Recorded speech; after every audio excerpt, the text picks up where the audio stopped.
ya no le pega a una mujer, pero eso no es posible. Porque estamos frente a un fenómeno que requiere de muchas voluntades, de mucho trabajo, de muchos esfuerzos, de muchos cambios, de muchas alianzas, pero también de una nueva concepción del Estado de Derecho, como nos han educado en este país y como siguen educando desde las universidades a todas y a todos los alumnos y alumnas que salen de las universidades viendo el Estado de Derecho totalmente tergiversado, sin corresponder a la garantía del respeto y reconocimiento de todos los derechos humanos de las personas. Y en este caso, no podemos entender que lo que nosotros planteamos no está tocando y trastocando el Estado social y el Estado estatal. Creo que necesitamos nosotras abrirnos y nosotros abrirnos a esta nueva expectativa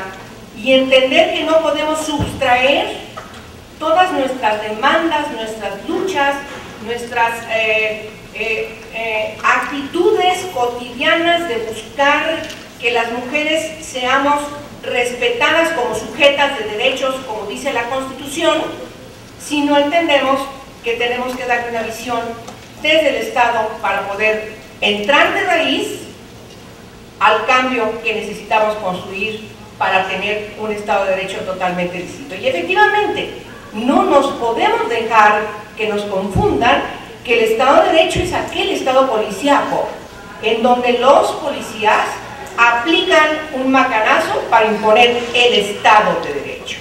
Esa visión es totalmente tergiversada y quiero decirlo con puntualidad, no corresponde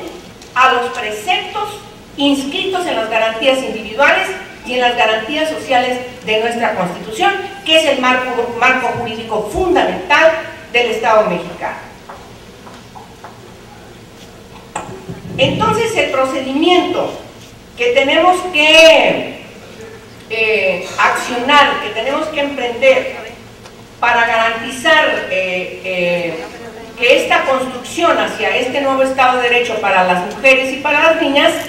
sea eficaz, eficiente, pues efectivamente tenemos que reivindicar parte de lo que define la doctrina, la hermenéutica de lo que es el Estado de Derecho, que es ni más ni menos el Estado que garantiza un respeto absoluto a las personas, a las mujeres, a los hombres, a las niñas, más allá de la edad, y efectivamente el orden público. Para el Estado de Derecho a favor de las mujeres, se debe crear efectivamente una cultura de legalidad, algo que le falta al país. El país tiene muchísimas leyes en el ámbito federal y en el ámbito local, pero son leyes que no se cumplen por una razón, porque no se conocen y no hay manera entonces de exigirlas. ¿Por qué voy a exigir algo que no conozco? Y entonces lo primero que tenemos que crear a favor de las mujeres, de nuestros derechos, es efectivamente conocer que tenemos leyes, que tenemos normas jurídicas en las que se sustenta el Estado de Derecho,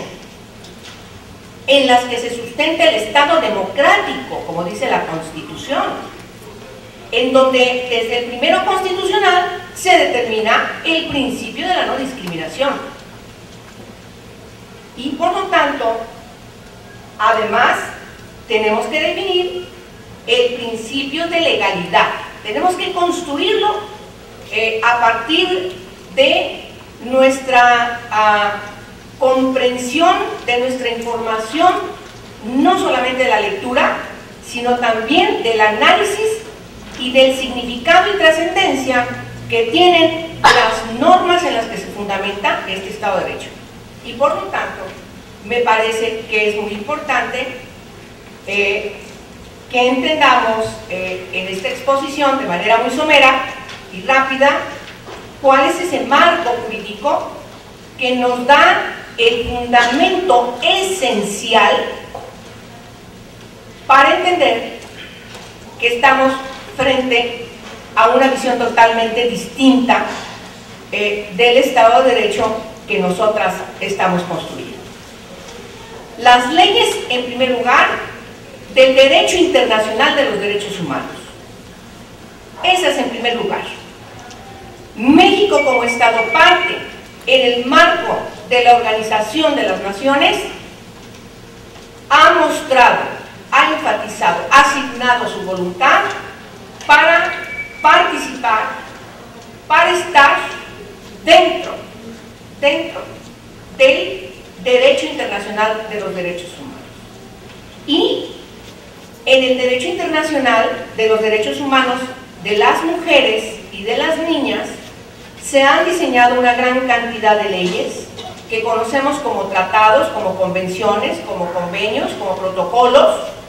que son signados efectivamente por el titular del gobierno federal, el presidente de la República, y que deben ser firmados, deben ser aprobados por el Senado de la República para que esa ley internacional pueda tener plena vigencia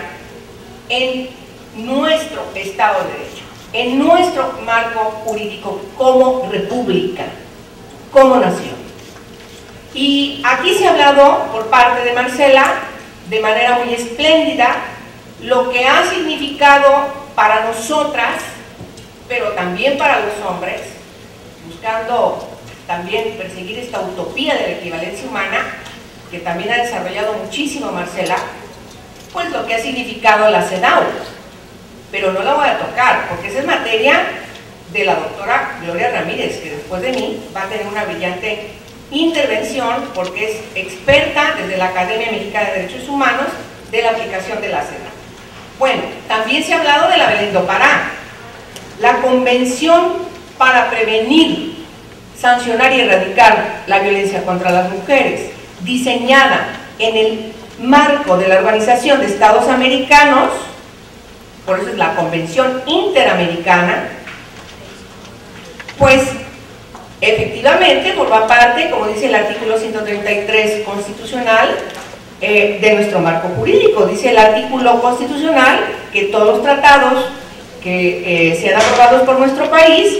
son ley suprema de nuestra nación y todos los jueces y juezas deben aplicarla. Sin embargo,